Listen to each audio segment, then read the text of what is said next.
Hi ಎಲ್ರಿಗೂ ನಮಸ್ಕಾರ. Shashi kitchen ವರ್ಲ್ಡ್ಗೆ ನಿಮ್ಮೆಲ್ಲರಿಗೂ ಸ್ವಾಗತ. ನಾನಿವತ್ತು ಬೇಕರಿಯಲ್ಲಿ ಸಿಗುವಂಥ ಮಸಾಲ ಕಡಲೆ ಬೀಜ ಮಾಡ್ತಾಯಿದ್ದೀನಿ. ತುಂಬಾ ಸುಲಭವಾಗಿ ಮಾಡ್ಕೋಬೋದು. ಇದನ್ನು ಬೇಕ್ರಿ ಸ್ಟೈಲಲ್ಲೇ ಮನೇಲಿ ಮಾಡ್ಕೋಬೋದು. ಬನ್ನಿ ಹಾಗಾದರೆ ರೆಸಿಪಿ ಸ್ಟಾರ್ಟ್ ಮಾಡೋಣ. ಇವಾಗ 2 ಬಟ್ಲಷ್ಟು ನಾನು ಇಲ್ಲಿ ಕಡಲೆ ಬೀಜ ತೊಗೊಂಡಿದ್ದೀನಿ. ಇದು ನಾರ್ಮಲ್ ಕಡಲೆ ಬೀಜ, ಏನು ಹುರಿದಿರೋದಲ್ಲ, ಏನಿಲ್ಲ, ನಾರ್ಮಲಿ ಹಸಿ ಕಡಲೆಕಾಯಿನೇ ಇದು. ಇವಾಗ 2 ಬಟ್ಲಷ್ಟು ತೊಗೊಂಡಿದ್ದೀನಿ. ಇವಾಗ ಇದಕ್ಕೆ ನಾವು ಕೆಲವೊಂದು ಐಟಮ್ಗಳನ್ನ ಮಿಕ್ಸ್ ಮಾಡ್ಕೋಬೇಕಾಗುತ್ತೆ, ಕೆಲವೊಂದು ಸ್ಪೈಸಸ್ಗಳನ್ನ. ಬನ್ನಿ ಇವಾಗ ಇದಕ್ಕೆ ಕಡಲೆ ಹಿಟ್ಟನ್ನ ಸೇರಿಸ್ಕೊಳ್ಳೋಣ. ನಾವು ಮೊದಲಿಗೆ ಇಲ್ಲಿ 2 ಟೀ ಸ್ಪೂನಷ್ಟು ಕಡಲೆ ಹಿಟ್ಟನ್ನ ತೊಗೊಂಡಿದ್ದೀನಿ. ನೋಡಿ, 2 ಟೀ ಸ್ಪೂನು ಪೂರ್ತಿ ಇಲ್ಲ, 1.5 ಟೀ ಸ್ಪೂನಷ್ಟಿದೆ. ಇವಾಗ ಇದಕ್ಕೆ 1 ಟೀ ಸ್ಪೂನಷ್ಟು ಅಕ್ಕಿ ಹಿಟ್ಟನ್ನ ಸೇರಿಸ್ಕೊಳ್ಳೋಣ. ಅಕ್ಕಿ ಹಿಟ್ಟು ಸೇರಿಸ್ಕೊಳ್ಳೋದ್ರಿಂದ ಏನಾಗುತ್ತೆ ಅಂದರೆ ಕ್ರಂಚಿಯಾಗಿ ಕ್ರಿಸ್ಪಿಯಾಗಿ ಮಸಾಲ ಪೀನಟ್ ರೆಡಿ ಆಗುತ್ತೆ. ಅದಕ್ಕೆ ಇವಾಗ ಇದಕ್ಕೆ 1 ಟೀ ಸ್ಪೂನಷ್ಟು ಕಾಶ್ಮೀರಿ ರೆಡ್ ಚಿಲ್ಲಿ ಪೌಡ್ರ್, ಇದು ಖಾರ ಇರಲ್ಲ, ಕಲರ್ಗೋಸ್ಕರ ಅಂತ. ಆಮೇಲೆ ಇವಾಗ 1 ಟೀ ಸ್ಪೂನು ಇದು ಖಾರ ಇರೋದು ಚಿಲ್ಲಿ ಪೌಡ್ರು, ಅಚ್ಚ ಖಾರದ ಪುಡಿ, ಖಾರ ಇರೋದು, ಇದೊಂದು ಟೀ ಸ್ಪೂನ್ ತೊಗೊಂಡಿದ್ದೀನಿ. ಇವಾಗ 1/2 ಟೀ ಸ್ಪೂನಷ್ಟು ಧನಿಯಾ ಪೌಡ್ರ್ ಹಾಕ್ಕೊಂಡಿದ್ದೀನಿ. 1 ಟೀ ಸ್ಪೂನಷ್ಟು ಚಾಟ್ ಮಸಾಲ ಇದು. ಇವಾಗ ರುಚಿಗೆ ತಕ್ಕಷ್ಟು ಉಪ್ಪನ್ನು ಕೂಡ ಸೇರಿಸ್ಕೊತಾ ಇದ್ದೀನಿ. ಎಲ್ಲ ಮಸಾಲೆಗಳನ್ನ ಮೊದಲು ಡ್ರೈನೇ ಹಾಕೊಂಬಿಡಿ. ಆಮೇಲೆ 1 ಟೀ ಸ್ಪೂನಷ್ಟು ಗರಂ ಮಸಾಲ ಇದೆ ಇದು. ಇವಾಗ 1 ಟೀ ಸ್ಪೂನಷ್ಟು ಗರಂ ಮಸಾಲ ಹಾಕೊಂಡ್ಮೇಲೆ ಒಂದು ಅರ್ಧ ಟೀ ಸ್ಪೂನಷ್ಟು ಶುಂಠಿ ಬೆಳ್ಳುಳ್ಳಿ ಪೇಸ್ಟ್ ಹಾಕ್ಕೊಳ್ಳಿ. ತುಂಬ ಒಳ್ಳೆ ಫ್ಲೇವರ್ ಬರುತ್ತೆ ಇದು ಹಾಕ್ಕೊಳ್ಳೋದ್ರಿಂದ. ಒಂದು ಅರ್ಧ ಟೀ ಸ್ಪೂನಷ್ಟು ಹಾಕ್ಕೊಳ್ಳಿ, ಜಾಸ್ತಿ ಬೇಡ. ಇವಾಗ ಎಲ್ಲನೂ ಡ್ರೈ ಮಸಾಲೆಗಳನ್ನ ಪೀನಟ್ ಜೊತೆ ಸೇರಿಸ್ಕೊಂಬಿಡಿ. ಹಾಗೆ ನೀರು ಗೀರು ಏನು ಹಾಕೋಕೆ ಹೋಗಬೇಡಿ. ಮೊದಲು ಎಲ್ಲನೂ ಮಸಾಲೆಗಳು ಹೊಂದ್ಕೊಂಡ್ಬಿಡ್ಲಿ, ಒಂದಕ್ಕೊಂದು ಎಲ್ಲನೂ ಮಿಕ್ಸ್ ಆಗಲಿ. ಹಾಗೆ ನೀರು ಹಾಕ್ದೇ ಹಾಗೆ ಮಿಕ್ಸ್ ಮಾಡ್ಕೊಂಡ್ಮೇಲೆ ಇಲ್ಲಿ ಸ್ವಲ್ಪ ಸ್ವಲ್ಪನೇ ಮಾಡಿ ನೀರು ಹಾಕಬೇಕು, ಜಾಸ್ತಿ ಒಂದೇ ಸಲ ಬೇಡ. ಇದು ಪೂರ್ತಿ ಮಿಕ್ಸ್ ಮಾಡೋಕ್ಕೆ ಒಂದು 2-3 ಟೀ ಸ್ಪೂನ್ ನೀರು ಅಷ್ಟೇ ಬೇಕು ನಮಗೆ. ಇವಾಗ 1 ಟೀ ಸ್ಪೂನಷ್ಟು ನೀರು ಹಾಕ್ಕೊಂಡಿದ್ದೀನಿ. ಇವಾಗ ಮತ್ತೆ ಮಿಕ್ಸ್ ಮಾಡಿಕೊಂಡು ನೋಡ್ತಾ ಇದ್ದೀನಿ. ಮತ್ತೆ ಇನ್ನೊಂದು ಟೀ ಸ್ಪೂನಷ್ಟು ನೀರು ಮಿಕ್ಸ್ ಮಾಡ್ಕೊತಾ ಇದ್ದೀನಿ. ನೋಡ್ಕೊಂಡು ಹಾಕ್ಕೊಳ್ಳಿ, ಒಂದೇ ಸರ್ತಿ ಹಾಕ್ಕೊಳ್ಳೋಕೆ ಹೋಗಬೇಡಿ ನೀರನ್ನ. ಇಲ್ಲಿ ಅಬ್ಬಬ್ಬ ಅಂದರೆ ಇಲ್ಲಿ ಒಂದು 3-4 ಟೀ ಸ್ಪೂನ್ ಅಷ್ಟೇ ನೀರು ನಮ್ಗೆ ಬೇಕಾಗೋದು, ಜಾಸ್ತಿ ನೀರಿನ ಅವಶ್ಯಕತೆ ಇಲ್ಲಿ ಇರಲ್ಲ. ಹಾಗಾಗಿ ಇವಾಗ ನೋಡಿ, ಪರ್ಫೆಕ್ಟಾಗಿ ಎಲ್ಲನೂ ಪೀನಟ್ಟು ಮಸಾಲೆ ಜೊತೆ ಎಷ್ಟು ಚೆನ್ನಾಗಿ ಹೊಂದ್ಕೊಂಡಿದೆ ನೋಡ್ತಾ ಇರ್ಬೋದು. ಇಲ್ಲಿ ವಿಡಿಯೋದಲ್ಲಿ ನಿಮಗೆ ಕಾಣಿಸ್ತಾ ಇದೆ. ಆಮೇಲೆ ಎಷ್ಟು ಬಿಡಿ ಬಿಡಿಯಾಗಿ ಕೂಡ ಆಗಿದೆ. ನೀವು ತುಂಬ ಹಸಿ ಮಾಡ್ಕೊಂಡ್ಬಿಟ್ರೆ ಒಂದಕ್ಕೊಂದು ಅಂಟ್ಕೊಂಡ್ಬಿಡುತ್ತೆ ಪೀನಟ್ಟು, ಆಮೇಲೆ ಚೆನ್ನಾಗಿ ಕ್ರಿಸ್ಪಿಯಾಗಿ ಬರಲ್ಲ. ಹಾಗಾಗಿ ಇವಾಗ ಇದು ಸೈಡಲ್ಲಿ ಎತ್ತಿಟ್ಕೊಂಡ್ಬಿಡೋಣ. ಇವಾಗ ಒಂದು ಕಡಾಯಿನ ಇಟ್ಕೊಂಡಿದ್ದೀನಿ.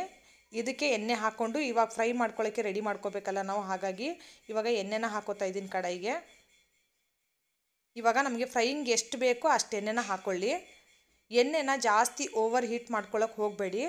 ಸ್ವಲ್ಪನೇ ಮೀಡಿಯಮ್ ಹೀಟ್ ಆದರೆ ಸಾಕು. ತುಂಬ ಹೀಟ್ ಆಗಿಬಿಟ್ರೆ ಕ್ರಂಚಿ ಆಗೋಲ್ಲ, ಬೇಗನೆ ಮಸಾಲೆ ಎಲ್ಲ ಸೀದು ಹೋಗ್ಬಿಡುತ್ತೆ. ಹಾಗಾಗಿ ಮೀಡಿಯಮ್ ಹೀಟ್ ಮಾಡ್ಕೊಂಡ್ಮೇಲೆ ಆ ಪೀನಟ್ಗಳನ್ನ ಹಾಕೋಬೇಕಾಗುತ್ತೆ. ತುಂಬ ಹೀಟ್ ಮಾಡ್ಕೊಳ್ಳೋಕೆ ಹೋಗಬೇಡಿ ಯಾವುದೇ ಕಾರಣಕ್ಕೂ.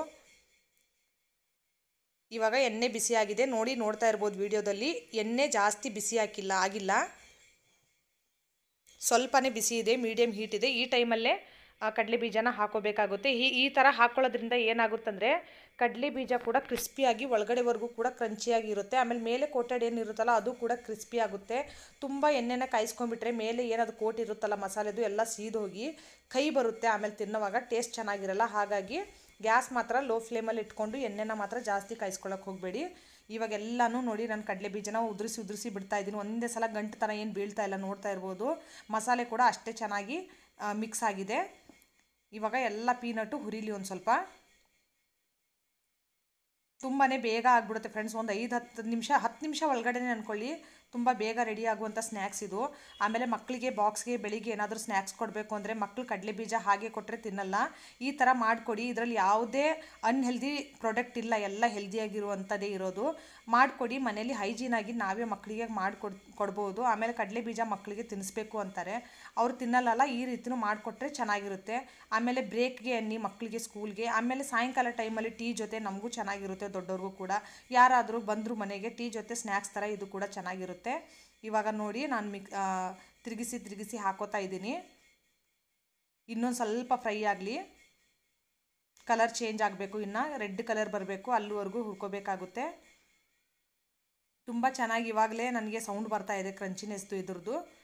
ತುಂಬ ಚೆನ್ನಾಗಿರುತ್ತೆ ತಿನ್ನೋಕ್ಕೆ. ಬೇಕ್ರಿಗೆ ಈ ಮನೇಲಿ ಮಾಡಿರೋದಕ್ಕೆ ಯಾವುದು ವ್ಯತ್ಯಾಸ ಇರೋಲ್ಲ. ಇನ್ನು ಬೇಕ್ರಿಗಿಂತ ಮನೇಲೇ ತುಂಬ ಚೆನ್ನಾಗಾಗುತ್ತೆ ಫ್ರೆಂಡ್ಸ್. ಬೇಕ್ರಿಲಿ ಬರೀ ಖಾರ ಮತ್ತು ಕಡಲೆ ಹಿಟ್ಟು ಹಾಕಿ ಕೊಟ್ಬಿಡ್ತಾರೆ. ಇಲ್ಲಾಂದರೆ ನಮಗೆ ಎಕ್ಸ್ಟ್ರಾ ಮಸಾಲೆಗಳನ್ನ ಕೂಡ ಆ್ಯಡ್ ಮಾಡ್ಕೋಬೋದು. ಇವಾಗ ಆಗಿದೆ, ಇದನ್ನು ಒಂದು ಪ್ಲೇಟ್ಗೆ ನಾನು ಟ್ರಾನ್ಸ್ಫರ್ ಮಾಡ್ಕೋತಾ ಇದ್ದೀನಿ. ನೋಡಿ ಎಷ್ಟು ಚೆನ್ನಾಗಿ ಬಿಡಿ ಬಿಡಿಯಾಗಿ ಕಡಲೆ ಬೀಜ ಆಗಿದೆ ನೋಡಿ. ಒಂದಕ್ಕೊಂದೊಂದು ಚೂರು ಅಂಟ್ಕೊಂಡಿಲ್ಲ.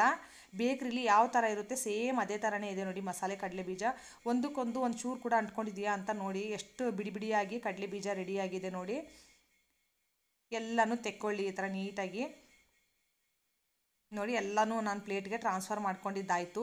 ಇವಾಗ ಇದಕ್ಕೆ ಬೇಕ್ರಿ ಟಚ್ ಕೊಡಬೇಕಲ್ಲ, ಹಾಗಾಗಿ ನಾನು ಫ್ರೆಶ್ ಕರಿಬೇವಿತ್ತು ನನ್ನ ಹತ್ರ ಗಿಡದಲ್ಲಿ ಹರಿದಿರೋದು, ಇದನ್ನು ಕೂಡ ಒಂದು ಸ್ವಲ್ಪ ಎಣ್ಣೆಲಿ ಫ್ರೈ ಮಾಡ್ಕೊಂಬಿಡೋಣ ನೋಡಿ. ಎಣ್ಣೆಲಿ ಫ್ರೈ ಆಗಿದೆ. ಫ್ರೈ ಆದ ತಕ್ಷಣ ಇದನ್ನು ಕೂಡ ತೆಗೆದು ನಾವು ಕಡಲೆ ಬೀಜದ ಮೇಲೆ ಹಾಕ್ಕೊಂಡ್ರೆ ಆಯಿತು. ಬೇಕ್ರಿ ಸ್ಟೈಲ್ ಟಚಪ್ಪು ಆಗುತ್ತೆ, ಆಮೇಲೆ ಒಂದು ಒಳ್ಳೆ ಘಮನೂ ಬರುತ್ತೆ ಫ್ರೆಂಡ್ಸ್ ಕಡಲೆ ಬೀಜಗೆ ತಿನ್ನುವಾಗ, ಆಮೇಲೆ ಟೇಸ್ಟು ಚೆನ್ನಾಗಿರುತ್ತೆ. ಹಾಗಾಗಿ ನೋಡಿ ಹುರ್ಕೊಂಡಿರುವಂಥ ಕರಿಬೇವನ್ನು ಕೂಡ ಎಲ್ಲನೂ ಕಡಲೆ ಬೀಜದ ಮೇಲೆ ಹಾಕ್ಕೊಂಡಿದ್ದೀನಿ ನೋಡಿ. ಫೈನಲ್ ಲುಕ್ ಈ ಥರ ಇದೆ ಫ್ರೆಂಡ್ಸ್. ಎಷ್ಟು ಚೆನ್ನಾಗಿದೆ ಅಂತ ನಿಮಗೆ ತೋರಿಸ್ತೀನಿ. ಆಮೇಲೆ ಕ್ರಿಸ್ಪಿ ಯಾವ ಥರ ಆಗಿದೆ ಅಂತ ಒಂದೇ ಒಂದು ಕಡಲೆ ಬೀಜ ತೋರಿಸ್ತೀನಿ ನೋಡಿ. ನೋಡಿ ಎಷ್ಟು ಚೆನ್ನಾಗಿದೆ ನೋಡಿ, ಒಳಗಡೆವರೆಗೂ ಕ್ರಂಚಿ ಇದೆ. ಆಮೇಲೆ ಕಡಲೆ ಬೀಜ ನೋಡಿ ನಿಮಗೆ ಮುರಿದು ತೋರಿಸ್ತೀನಿ ನಾನು ಇನ್ನೊಂದು ನೋಡಿ. ಎಷ್ಟು ಪುಡಿ ಪುಡಿಯಾಗಿ ಆಗ್ತಾಯಿದೆ ನೋಡಿ, ಎಷ್ಟೊಂದು ಕ್ರಂಚಿಯಾಗಿದೆ ಒಳಗಡೆವರೆಗೂ ನಿಮಗೆ ಕಾಣಿಸ್ತಾ ಇರ್ಬೋದು. ಮೇಲೆ ಮಾತ್ರ ಅಲ್ಲ ಫ್ರೆಂಡ್ಸ್, ಒಳಗಡೆವರೆಗೂ ಕೂಡ ಕ್ರಂಚಿ ಆಗಿದೆ.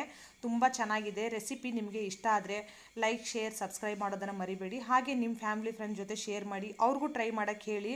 ರೆಸಿಪಿ ಹೇಗಿತ್ತು ಅಂತ ಕಮೆಂಟ್ ಸೆಕ್ಷನಲ್ಲಿ ಹೇಳೋದನ್ನು ಮಾತ್ರ ಮರಿಬೇಡಿ.